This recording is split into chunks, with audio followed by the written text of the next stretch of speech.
Well, good afternoon, good morning to everybody that's joined us. Thank you very much for joining this International Affairs webinar on the age of globalization and the future of the liberal international order.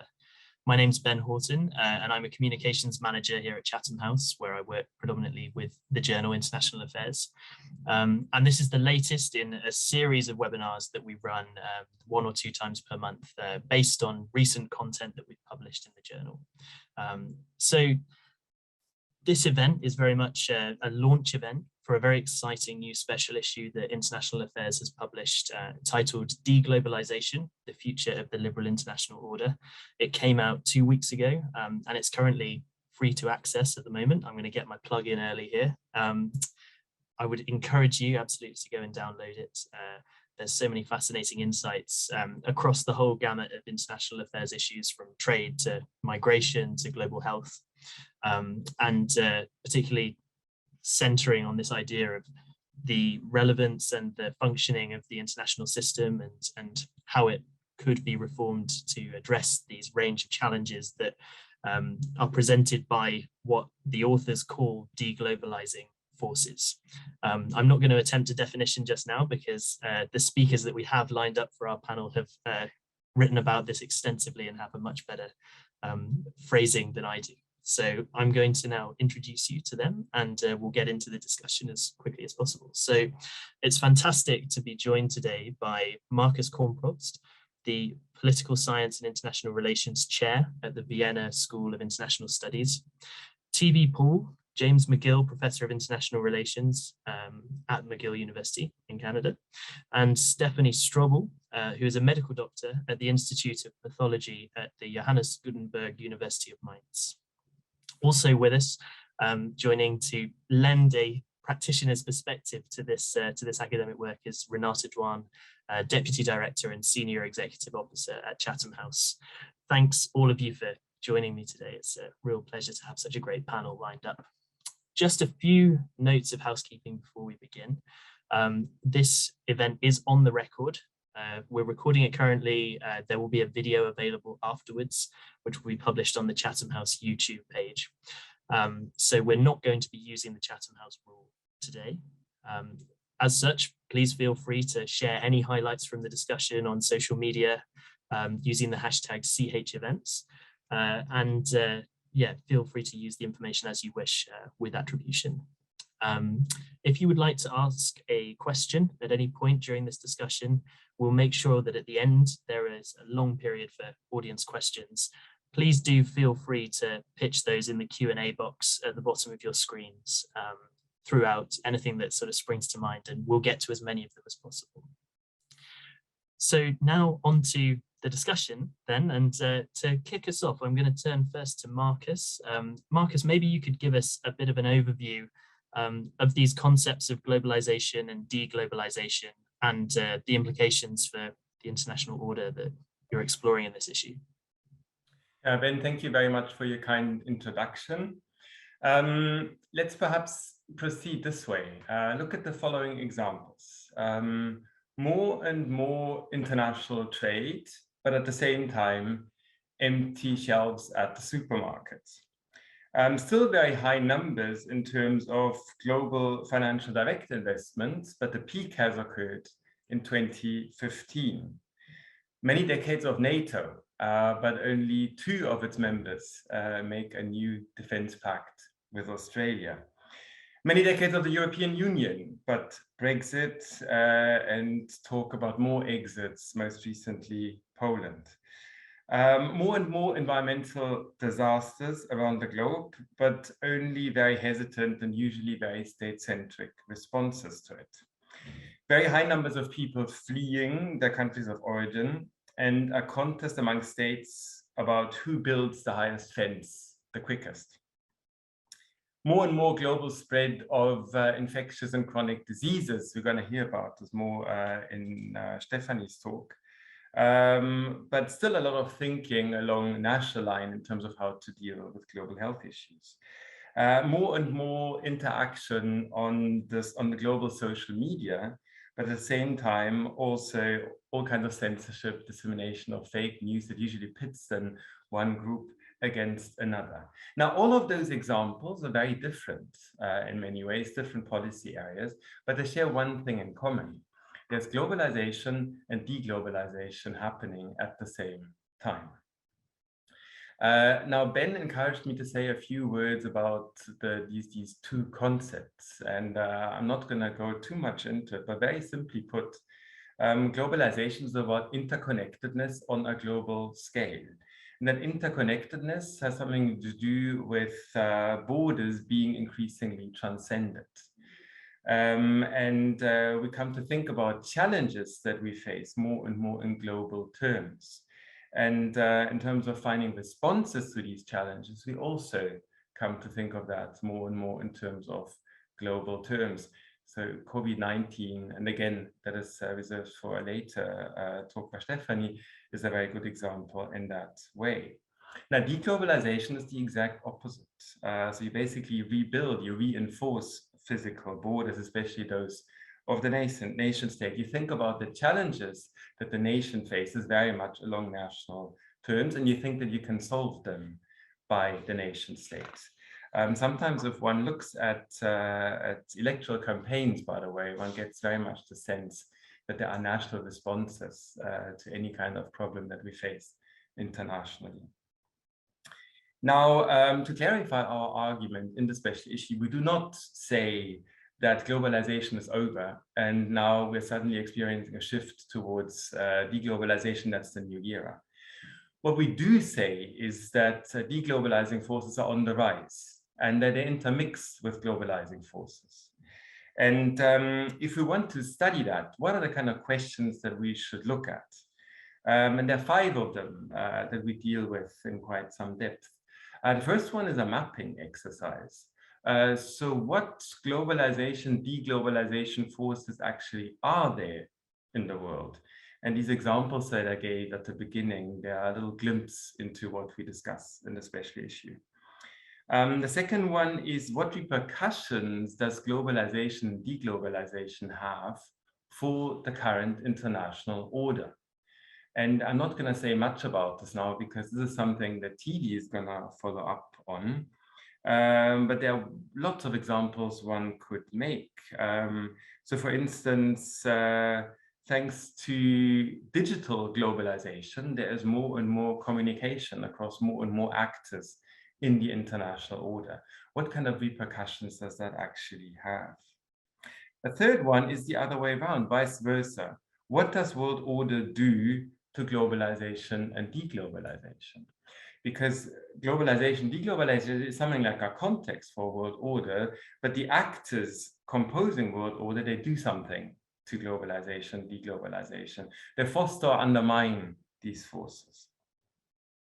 And then there are 2 normative questions. First one is what kinds of globalization and deglobalization are actually warranted? Which ones of those are actually ethically defensible, responsible, and which ones are not? Because we do not want to end up in an argument where we say globalization is the way to go in every way and in every issue area, on every question, on every political question there is. But we obviously want to come up with a more nuanced view of all of that. And the last question is probably the big normative question. So on balance, if we look at globalization, deglobalization, where do we want to head there in the future? And it is not a coincidence that we ask these questions now, because we are living in an age of crisis. So there's the COVID-19 crisis. Before that, there were economic crises. COVID-19 crisis sparked again a major economic recession. And for as painful as these crises are, they're also great opportunities to think of something new. And this ultimately is the overall context in which we'd like to see the special issue. Marcus, thank you so much for that introduction. So I'd like to turn now to TV, who can maybe pick us up here on the implications, maybe give us a bit more detail on how you think these forces are affecting the liberal international order as we understand it. Thank you, Ben, and the panelists. It has been a great pleasure working on this special issue of 17 chapters or papers. And mine is actually the last concluding paper article. And there I pick up these themes from the introduction and the other chapters, other papers, trying to show the two-way connection between the liberal order and globalization. The intensification of the current phase of globalization occurred at the end of first Cold War under the liberal international order. So it has been a two-way process. Initially, the liberal order supported globalization under American leadership to a great extent. Now the ill effects of globalization, or if you want to call them deglobalization, are affecting liberal order in many ways. Globalization is affecting liberal order in the three core areas that are very important for the liberal order. One is the economic dimension, economic capacities of liberal states as well as other states, especially in the area of income distribution, is becoming very prominent. Weakening of domestic democratic orders happening everywhere, including the liberal democratic states, especially with the arrival of populist forces. The rise of authoritarian states are benefiting from economic as well as other forces, but they are also affecting the international institutional structure of the liberal order. And of course, rising expectations are not met, and especially under the pandemics. So you have migration flows and other difficulties many millions are facing. Millions are brought under, during the good phase of the globalization, quite a few entered the lower middle class or out of abject poverty. That is being reversed. So you're going to see a lot of these effects in the coming decades unless, of course, somebody takes leadership. And who will be that other than the liberal leadership to a great extent? So my contention is that there is an internal and external nexus here. And in the past, among all the political systems, all the ideologies, in fact, the past 200 years, it has been liberal order that has successfully adapted with all its blemishes, its bloody imperial past, its racist past, and of course, the whole lot of revolutionary forces that it confronted. Reason is it offers both freedom and prosperity that other systems cannot offer. The Chinese system can probably offer better prosperity and efficient infrastructure or development. But I think the key problem is that cannot fully satisfy the human desire for freedom. And I think that is where the liberal success is dependent on. And so the liberal mechanisms, economic independence, constitutional democracies, or international institutions, all assume prudent leadership, not reckless ones. And this, you find the failure in the liberal states themselves on all these fronts. The globalization can be attributed as one key source of this or the ill effects of globalization. And so the past adaptations occurred in the liberal order under crisis, under stress, whether it is Wilsonian adaptation after World War I, or Roosevelt in the 1930s and 1945, the New Deal in particular, the Bretton Woods system, Lyndon Johnson's Great Society, the European welfare state system, etc. And all this show that the liberals are capable under stress to adapt. One thing that was available was effective leadership among the liberal states and also people with ideas. Now, let me contend that re-globalization, I use the term in this paper, with internal and external reforms are necessary to face what you see in the current phase of this saga. Both internal and external are tied for a meaningful adaptation because you need internal reforms to get external reforms. Without internal capacity building in liberal states themselves, and that will not produce the external result, as we already noticed. Many of the leaders who are not illiberal leaders are not interested in international reforms as such.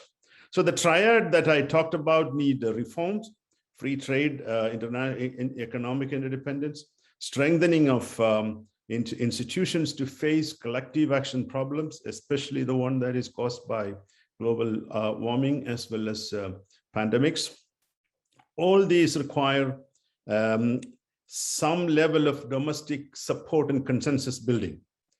And so my contention or conclusion is that the decline of the liberal order is not inevitable. It is going through stresses, and the opportunity is there now with the pandemic crisis and the geopolitical challenge coming from China to some extent for an adaptation phase. Now, the question is how they will do this depends on leadership and perhaps a lot more inclusive leadership, not just exclusive Western type leadership. So let me stop there, and then of course we can discuss this further. Thank you. Thank you, TV. That was great, very wide-ranging. I'd like to zero in now on perhaps one of the most sort of prevalent contemporary case studies about this this shift and this contestation that you've been talking about, and turn to Stephanie, who's going to share some thoughts from her article with Marcus in the special issue about COVID-19 and other sort of pandemics and global health system. So Stephanie, over to you. Thank you, Ben. So the big question is, how does COVID relate to globalization and deglobalization processes? But to answer this question, I would like to turn to the global health order as a part of the liberal world order first. And global health already implies what we talk about. I mean, global health, it's not only health that is global, but especially threats to health. And that's not only infectious disease, even though COVID is the best example, but it's also about non-communicable diseases because of a spread of a certain kind of lifestyle leading to obesity, leading to cancer incidence rates and everything. So we have these huge problems globally due to an interdependence in between all nations that we need to tackle together.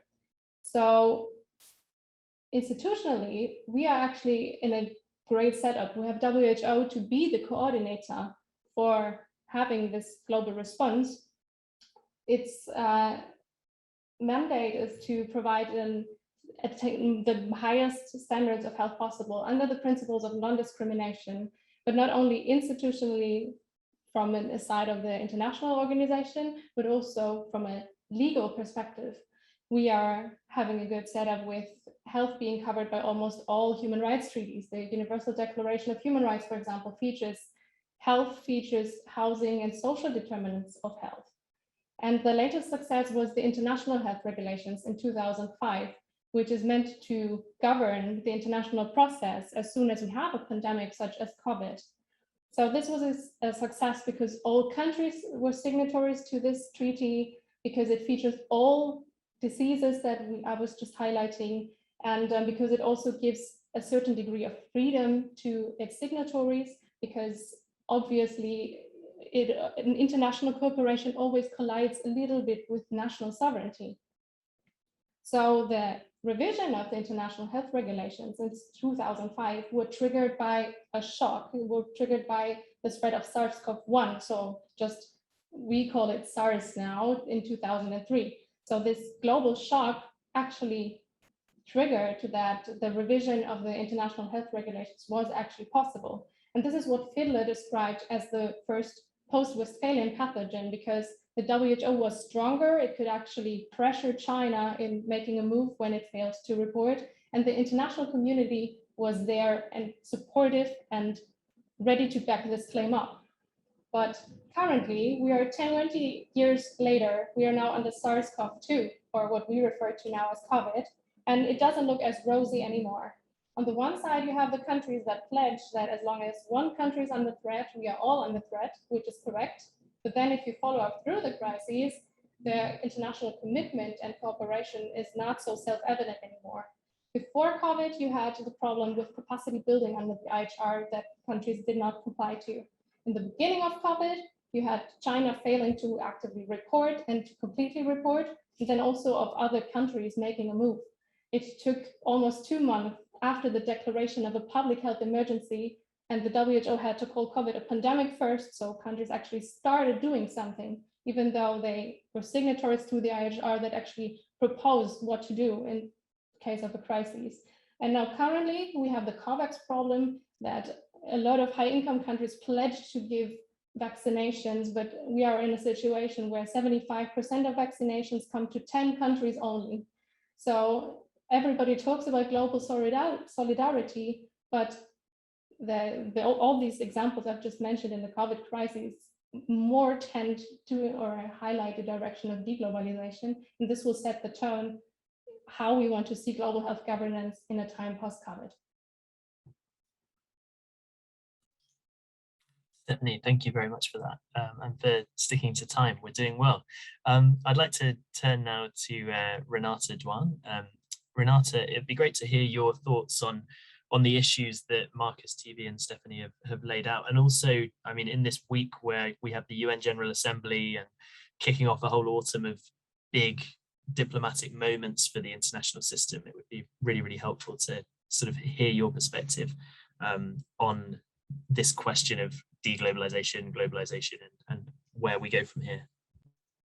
Thanks so much, Ben, and it's great to be with you all today. As a recovering academic, it's always good to be reminded of my roots, but also to learn from those of you working on these questions, for those of us who have worked in these organizations or working on these issues. And so it's a really, I think, valuable conversation. It's also, as you said, Ben, a really interesting time and day that this is happening, this event.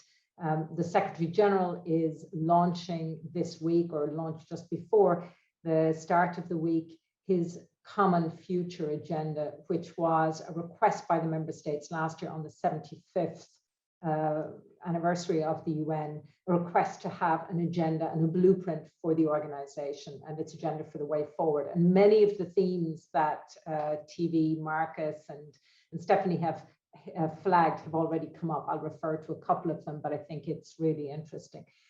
In the interests of being argumentative and keeping us having a good discussion going, I'm just going to reflect on a couple of points that TV and Marcus and Stephanie have drawn on, and from the perspective of international organizations today. And then I'll just sort of end with a couple of questions that I think are facing organizations, particularly the UN, but not limited to the UN. I mean, the first, I think, that you described very well, Marcus, these questions of where we see these globalization challenges and interplay today. I think the 3 C's that you might call the COVID, the climate, and the China epitomize those tensions. The COVID and climate being global public goods challenges that can only be solved towards interconnectedness. China's rise and how it fits and can be accommodated within the existing international system, being a very nice challenge about the power dimensions and the power components and issues around how the international organization is organized. And I think those 3 C's are the lens through which many of these debates are happening. But I would put it out to you that this recent trend of this tension between global and deglobal is not particularly new. And in fact, you could argue that the high point of global international institutions, at least to your point, Paul, TV, about the importance of international institutions as one of the 3 core components of liberal international order, it's been declining since 2005.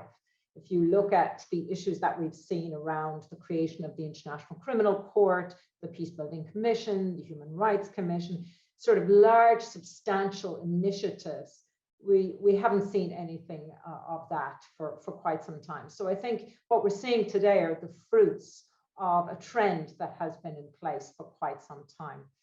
And I would also, I think, put it out to you that the trends around some of these sort of reducing or dimming of the international cooperation moment around a commitment to using international organizations as platforms for collective action, part of the reason for that decline is those same liberal states that claim leadership in those organizations. I think it is really important to note the significance of the Iraq invasion in terms of the agenda and shaping around attitudes towards international crisis management and intervention, shaping the notions around what is considered fairness, what is considered impartiality, what is considered engagement. So I think I would flag that many of the liberal actions, and it's something that comes out in one of your chapters in your collection, they're really interesting, illiberal actions by some of liberal states has been a key driving factor in undermining some of the commitment and confidence to international institutions as platforms for equitable collective action. And I think not just limited to the Iraq crisis, but if you even look at the debates around women, peace and security, issues around protectionism now that we see as you've almost seen a reversal where global South actors are seen as the defenders of the international order as it's the systems, and in particular core principles around sovereignty and non-intervention and indeed equity. So I think that's prompted debates around fairness, around solidarity that has, as Stephanie highlighted, has been very much articulated, and around universality of what values and leadership of that TV has played on. So I'll just say that was just to say something about the trend. Another maybe area that I think I would maybe just question is the extent to which were organizations like the United Nations and other international organizations ever truly global. And what do I mean by this? What I mean by, were they inclusive organizations? Yes. But they were state-based organizations. They are state-based organizations. They're national. They focus on the nation state as their unit or the state. And they're focused around elites, foreign policy elites, the defense elites, trade elites.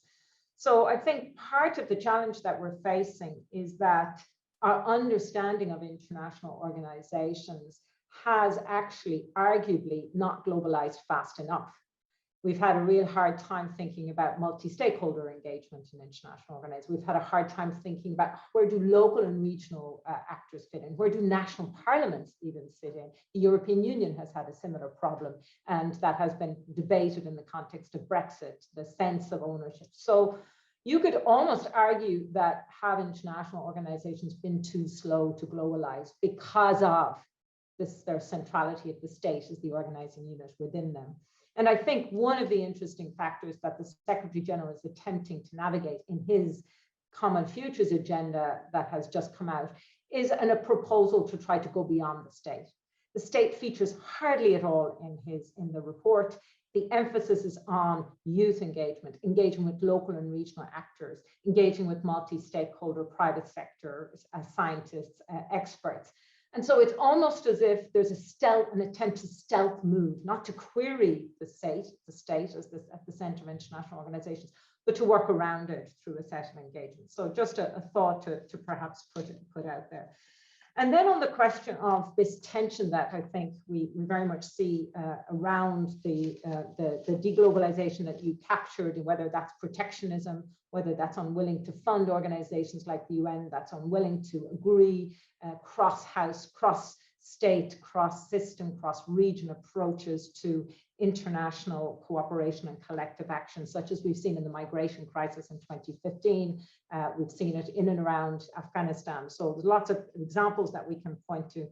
I think this illustrates the complexity, to your point, TV, about leadership in the system of international organizations and how international organizations, for all their emphasis on equitable and all states being equal, have functioned by virtue of leadership within them. And of course, theorists would call this the hegemonic role and the role of the hegemon in the system. But the question has been, I think, a challenge one over where is the leadership of international organizations in a globalized moment coming from and under pressure from deglobalized tensions. What I will just say is that you won't get that leadership from the organizations themselves. They are platforms, and their ability to navigate tensions between states and contestation within states is highly limited. and where you're seeing is a retroactive move by international organizations so busy trying to defend existing norms, existing regimes, existing arrangements, that it's leading them to become more reactive rather than more proactive. I'll offer just one example.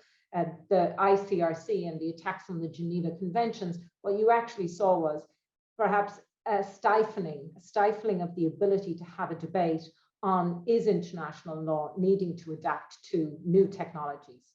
And while there's many people that privately, international lawyers might say, for sure we need to have that debate, the need to defend existing international law from attack has meant that it's a very reactive and slow to move. So I think that's just an example of the consequence. And my final point, you talked about TV, is can we re-globalize? You made the link between liberal or international order and globalization. And can we have this re-globalization moment and this re-liberalizing moment? Again, if you read through the Secretary General's Common Future Agenda, despite the fact that it doesn't talk much about democracy or liberal international order, its essence is a liberal plea. It calls for the renewal of the social contract, it calls for rethinking and reimagining economic equity, and it calls for reinforcing international institutions. So very much a sort of a liberal international order by virtue.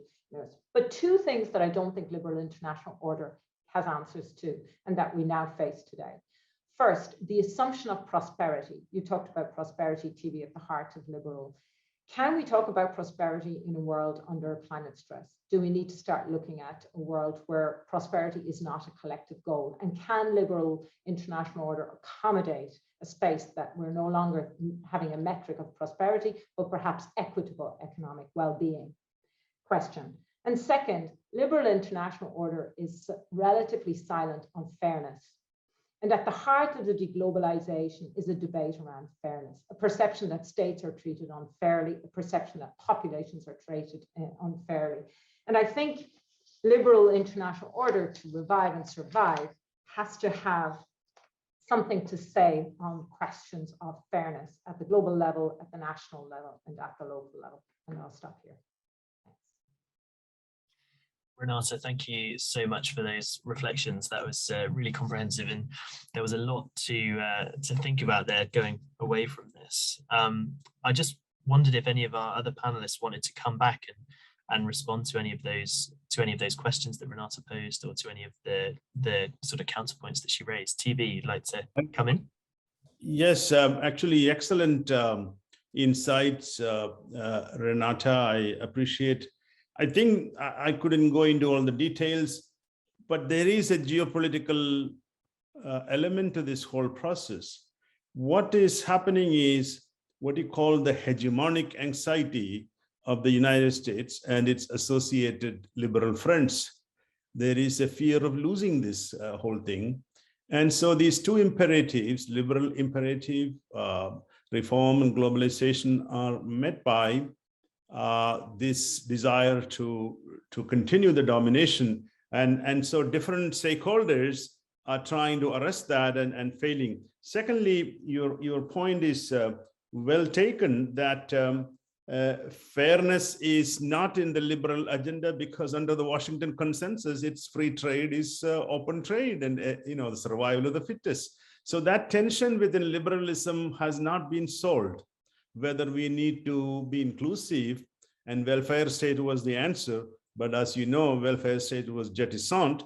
And now what we are witnessing is that's coming back in a different format under Biden and other teams, and perhaps they will reinvent this wheel once again. Yeah, that's very interesting. Marcus, please, come on in. Yeah, no, Renata, thanks a lot from my part as well. Just a few things. I think, yes, if we look at international organizations and the UN in particular, then that's very interesting for us to look at how globalization, deglobalization plays out. But the kind of dynamics and processes that we have in mind, they're quite large. They're larger than that.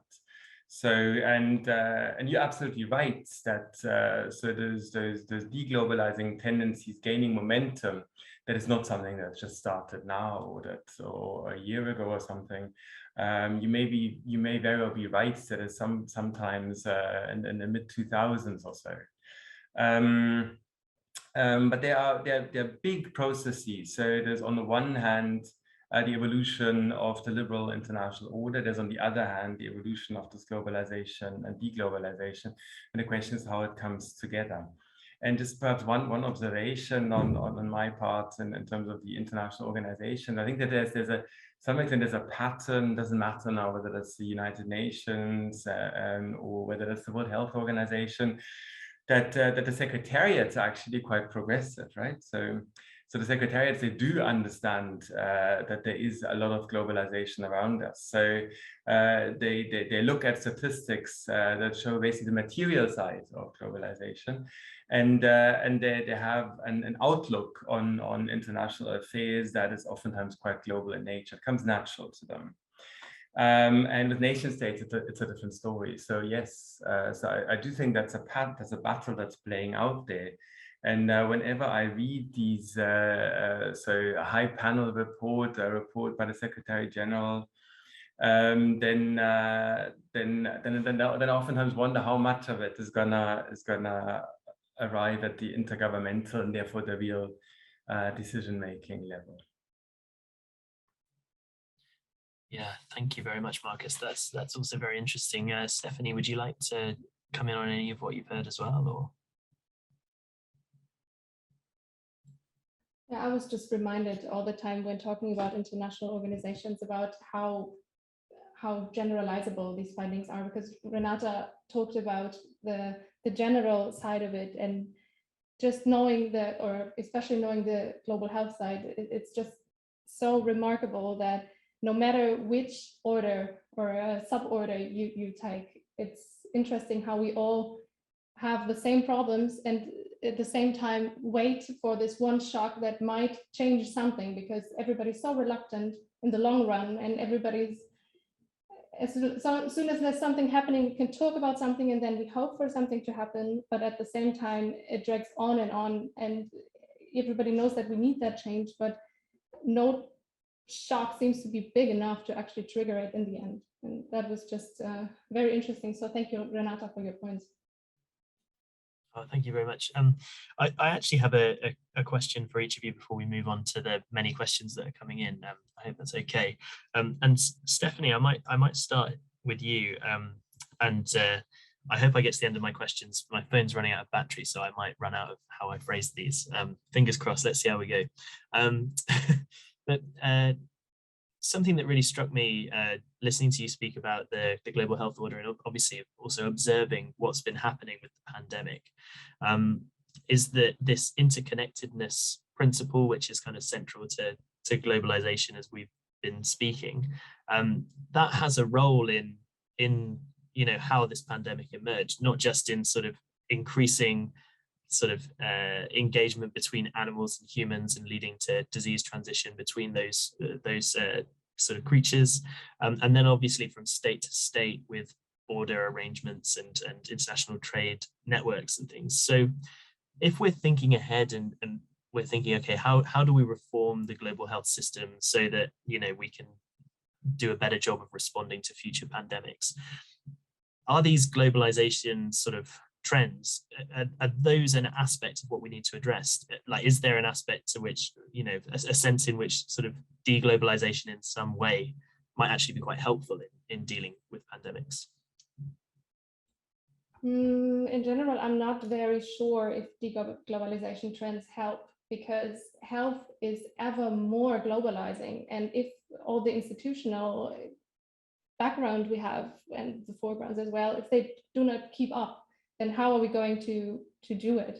So in our paper, we actually also painted, or we were presenting 3 possible scenarios. So either nothing happens and everything stays the same, but then we have the same setup of institutions that are not ready for addressing challenges, which can be seen now in the COVID pandemic. So it's just not working as well as it should be. But then if we think about that, just more and more global health crises are going to happen, because we're still not at the end of being interconnected. So it's just going to be more, not only what you were highlighting, which is also a very, very important point, that also humans just somehow spread. So we take away the forests, and the borders in between humans and animals get smaller and smaller. So the zoonotic diseases will rise, and there's statistics about it that we will face even more crises. So what do we do? We need to reform the system somehow. But yeah, one possibility would be that this is not going to happen because COVID was not a big of a shock enough to actually to address the challenges we have. Then, which is also possible, is that we just change the institutions we have. So be it WHO reform, which is a bit of a struggle, but it would be easier to amend, for example, the international health regulations, to revise it again, to make it stronger, or what other countries already suggested is the pandemic treaty. So to just have more legal frameworks, or more innovative or more adaptive frameworks to work with these challenges. And yeah, the third possibility, and unfortunately the least realistic one, is that also there's a kind of rethinking cooperation on a global health level, so that we have something like 2003 again, that we find this global solidarity, that states find a way how to give away a bit of state sovereignty in order to have a chance to somehow govern crises like this together. Yeah, absolutely. Thank you. Moving quickly on, Marcus, I'm sorry if this is unfair, but I wanted to put you on the spot about something that you mentioned at the beginning in your opening sort of outline of the big questions that this special issue was grappling with. One of the things you mentioned at the end there is this kind of normative question around, going forward, what is the right sort of balance between globalization and deglobalization? How, like, are we talking about sort of one ultimately needing to defeat the other, or is there a kind of a mix of these trends that we want to be encouraging? Without being horribly unfair, for the benefit of those who haven't read the special issue yet, could you sort of venture your thoughts on that question? I mean, it's a question that I put out there as the last one, and it's probably the most complicated one. It's just sort of the background of it. I mean, let's keep in mind, let's say global international crime that for the most part works in global networks. So that's part of globalization, right? So that's a kind of globalization that we want to curb. And on the other hand, when it comes to global health, for instance, so adding to or underlining what Stephanie said, then we probably really need to change our outlook on how we look at issues of health. And that, by the way, is not that's a pretty big jump, yeah, because so global health, if one looks at foreign diplomats, ministries of foreign affairs all over the world, it's really not something that they have done for quite a long time, yeah. And Stephanie and I, we conducted interviews in Geneva, and a couple of health attachés that were very happy to speak to us, some others as well. But there's for the most part, there's not that much expertise there. There's not that much enthusiasm there. There's not that much of a global outlook on that issue. So it's not every issue. There's the answer: globalization, deglobalization. Then to underline a little bit what TV said. So when we think about also what Renata said, when we think about economics, we think about justice. Then there are probably globalized economies and globalized economies, and so there's a big normative questions, but to some extent they're going to decide about the resilience of the kind of world order in which we live. And I sometimes have the impression, so very, very simply put, that the globalization still goes quite strong in terms of the material forces, in terms of the microbes and pathogens and all of that.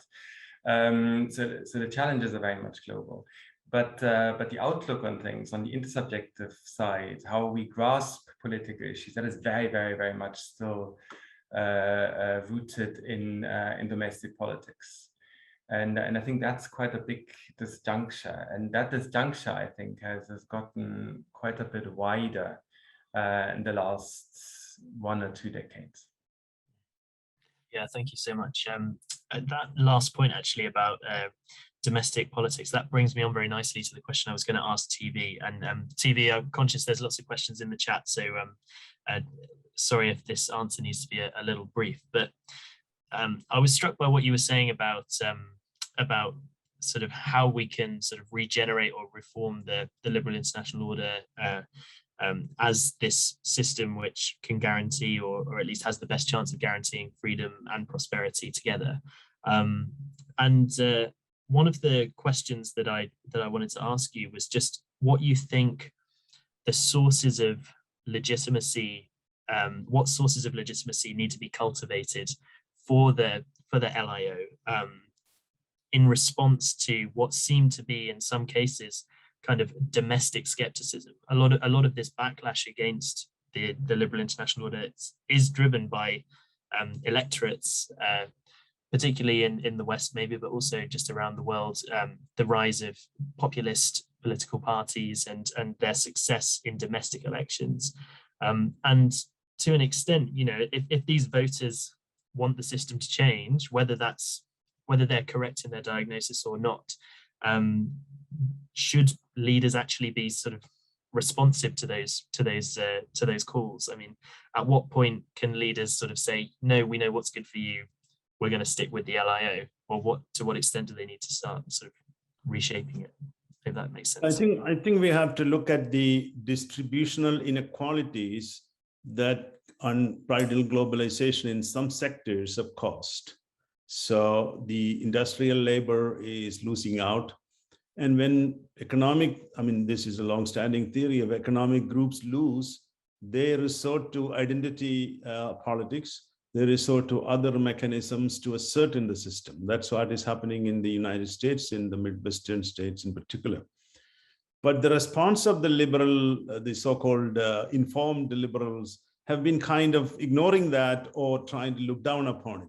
So you need liberal education along with the resource allocation, and I think that is what is missing.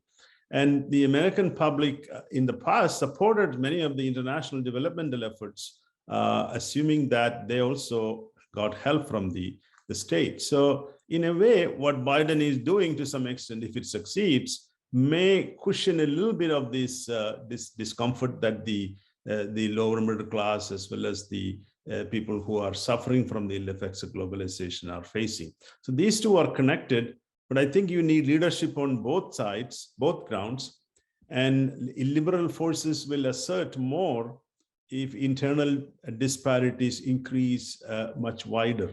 And that's what we need to think about, reforming the welfare state as such in a different manner.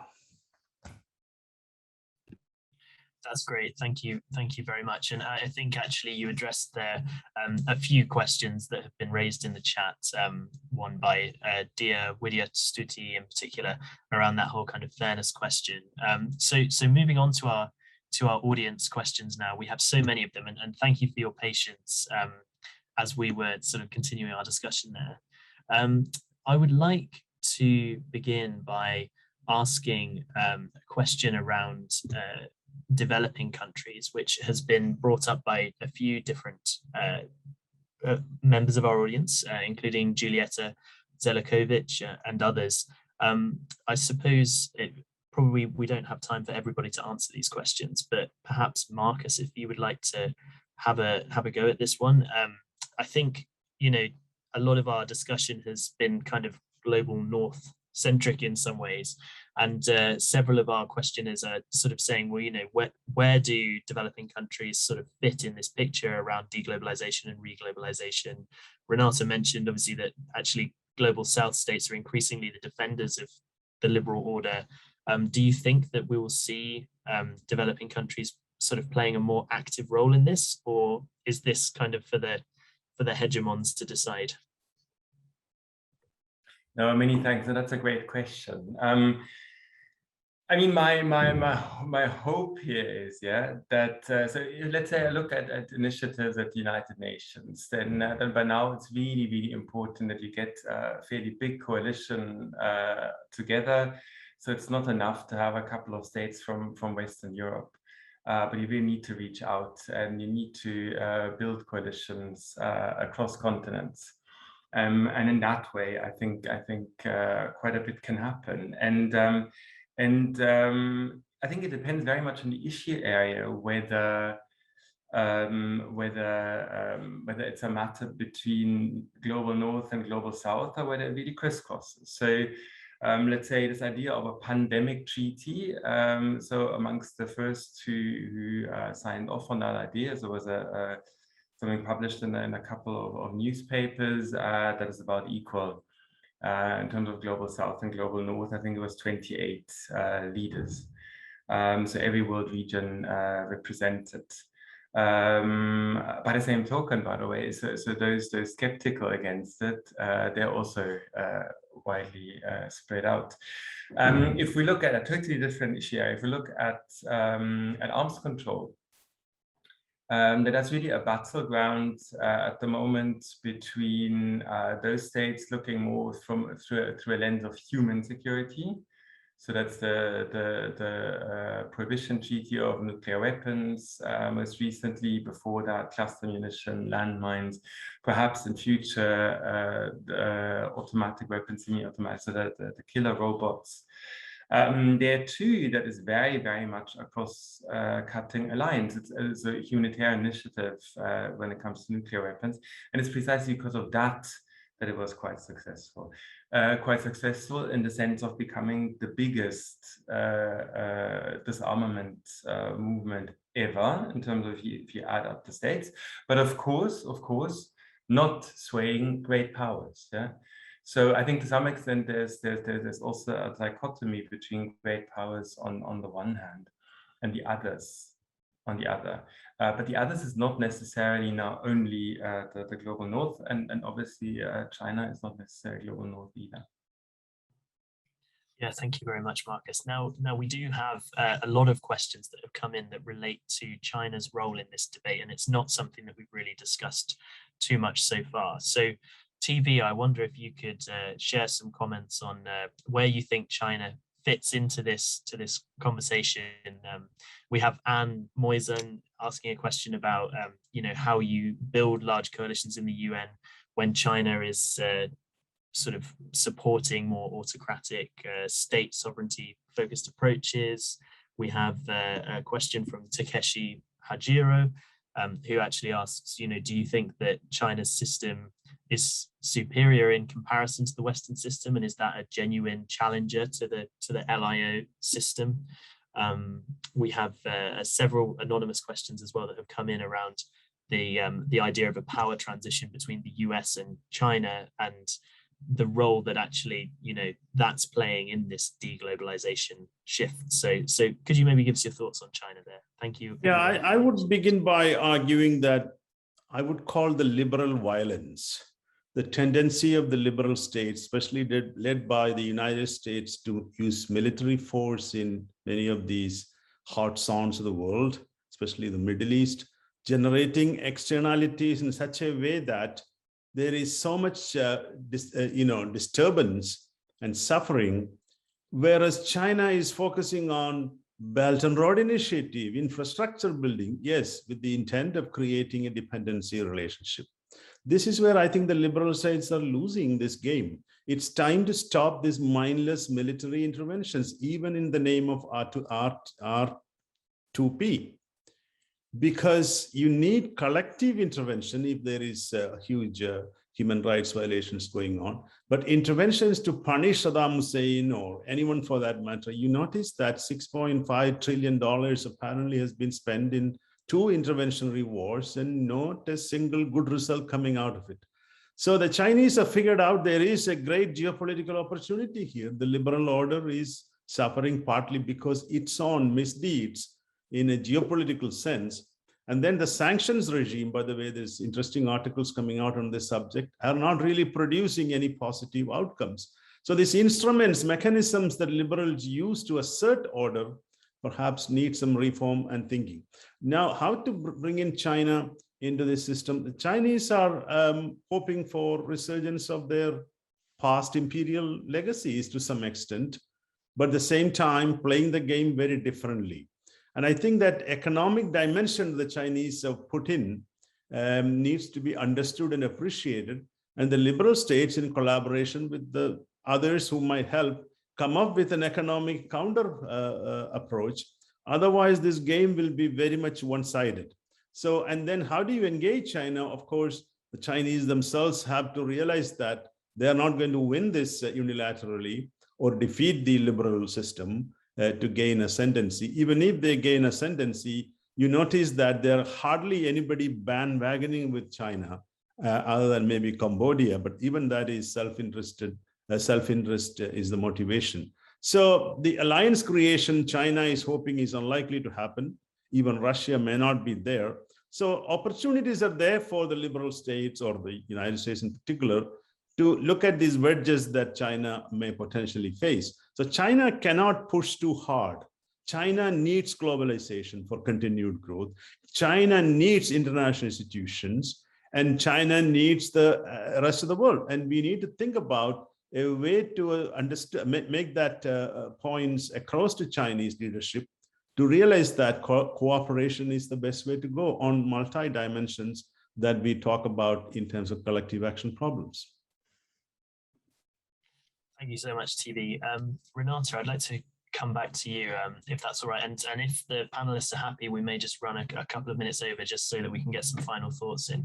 But Renata, a couple of questions that have been addressed directly to you in the chat concern sort of, you know, what the point of this whole conversation has been. So we have a question here from Mina Toxos, who asks, you know, Renata has suggested that the liberal international order has not been liberal, is not really international, and is not much of an order. What are we supposed to be defending? And then we also have a question that's just come in from Andrew Farron, who basically has this comment, you know, he argues that the malaise in the international system is increasing distrust and mutual suspicion between states. And he says the concept of the international community is a myth. And he asks, do you agree? So could you maybe give us a few thoughts on that question, the big question of why we're talking about this? Yeah, I mean, I don't think I said there's no such thing as international or liberal order. What I did say is that we should be cautious when we say international organizations are a function or a consequence of globalization or a feature, and that we need to interrogate them because we need to talk about their future and what they might look like in the future. And it's not going to be a system of just state governments and interstate actors that are, I think, that interstate relationships. But what is the point of the order? The point of the order, I think, and the point that we need to find effective platforms for collective action is to solve global problems that cannot be addressed other through interaction and engagement. And I think that's Marcus's point about the interconnectedness of globalization. On the question of, did we ever have an international community? Well, I mean, I'm thinking of Hedley Bull here and international society and discussions. But I think it's fair to say that we have a system of states, and at certain points and during the post-Cold War period, for a time, it looked like there was consensus around some of the key objectives and a degree of consensus around some of the ways of acting together. I think we've always had states acting in their own interest and in national interest, and that's neither new or something we should be surprised about. Where that community is eroding is over the vision, the end state, and then over the means by which we engage. And I think that's the moment that TV and Marcus are exploring. And let me just say just one point on leadership. I think, very much to echo TV's point, I think that alliances and alliance making is going to become a central part of the great power rivalry between China and the US in terms of their geopolitical rivalry, but also for how we think about globalization and deglobalization and how we respond. And what do I mean by that? I think it's to echo TV and Marcus, we're not going to have the old leadership arrangements that a Western group of countries lead. But nor are we going to have, so to Marcus's point, we need broader alliances bringing together North-South on interests. But we're not going to have, I don't think, the same types of omnibus type alliances where an alliance meant you took the same position on politics, on climate, on security, on economic issues. We're going to have much more bespoke and issue-specific alliances. And therein lies the question of how they're pulled together. how they add up to the whole. Because if we are going to be having alliances in relation to trade, but not necessarily the same constellation of actors when it comes to defense. Asia is a very good example of this. If we look at the sheer number of trilateral, bilateral, Quad, AU, UK, US, and all these various sorts of network and patchwork of alliances, the question is, will it be more efficient or will it be less efficient? And therein, I think that's going to get back to a reinforced need for international organizations like the WHO, like the WTO, like the UN, even as a platform for facilitating interaction and dialogue, information, and a bit of transparency between those organizations. I think the challenge is, will those international organizations be actual agenda setters and progressive in driving forward through, or will they merely become platforms for the articulation of these interests organized by states and or regions? And I think that's a big question for the UN that faces this Secretary General and indeed all the organizations today. Yeah, brilliant. Thank you very much.